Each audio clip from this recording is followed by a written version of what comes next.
Buat ngingetin aja, kita nih lagi bikin sebuah cerita dari makan siang. Kalau dipaksa, sebenarnya imajinasi kita tuh bisa melakukan hal-hal yang nggak kepikiran lah. Kita udah punya ide, premis, dan tokoh-tokoh yang banyak banget itu. Gimana caranya kita bikin tuh jadi plot? Alurnya tuh bisa jadi rumit banget kalau ada banyak banget tokoh yang mau diceritain. Cara gampangnya, kita harus milih satu aja.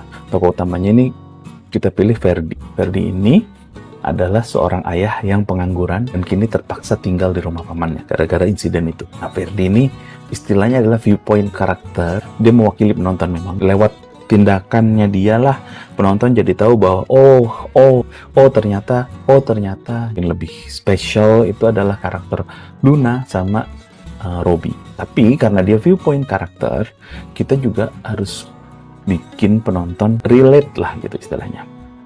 Kita harus tunjukin dia kayak gimana. Tunjukin dulu latarnya nih. Ferdi ini siapa? Kenapa dia nganggur? Istrinya mana?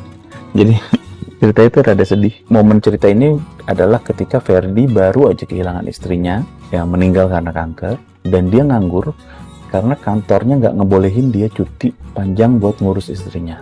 Dalam kondisi seperti itu, Ferdi datang ke pamannya untuk minta bantuan. Pamannya eksentrik dan sepertinya kaya gitu kan. Dan mungkin lebih cenderung ke creepy gitu ya daripada lucu. Di awal itu kan kemudian insidennya adalah Luna mecahin salah satu hiasan keramik. Akhirnya pamannya jadi kesel dan nggak jadi tuh bantuin Ferdi.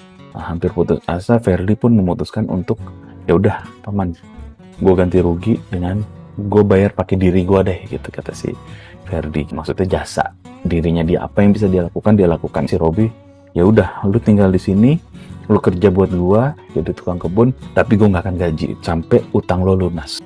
Di bagian berikutnya setelah itu mulai kerja tuh sebagai tukang kebun. Nah, dia bertemu tuh dengan para makhluk itu, gangguin dia, bikin dia susah. Kemudian makin rumit nih. Luna ternyata bisa komunikasi sama makhluk itu dan mereka tahu bahwa ternyata makhluk itu melarikan diri dari Robby. Kita bikin seakan-akan Robby yang jahat gitu kan. Mereka juga investigate itu, ternyata ini rumah dulunya tuh penuh dengan dedemit dan Robby tuh nangkepin para dedemit itu jadi benda-benda kecil hiasan itu. Jadi waktu Luna mecahin, lepasin salah satu dedemit yang tertangkap di situ. Setelah si Ferdi tahu bahwa ternyata Robby begitu, dia kerjasama nih malah sama si Robby untuk nangkepin para dedemit lagi. Tapi upaya ini malah gagal dan munculin satu tokoh dedemit yang kuat yang kemudian rumahnya tuh jadi dikuasai sama dedemit itu dan Luna terperangkap. Sebelum resolusi adalah ketika Ferdi dan Robby kemudian akhirnya malah minta bantuan dari dedemit-dedemit kebun untuk nyelamatin Luna yang tadi terperangkap itu kan. Di resolusinya mereka berhasil bebasin Luna. Akhirnya ujungnya tuh happy ending dimana semua dedemit itu akhirnya dibikinin area khusus lah gitu untuk tempat mereka tinggal.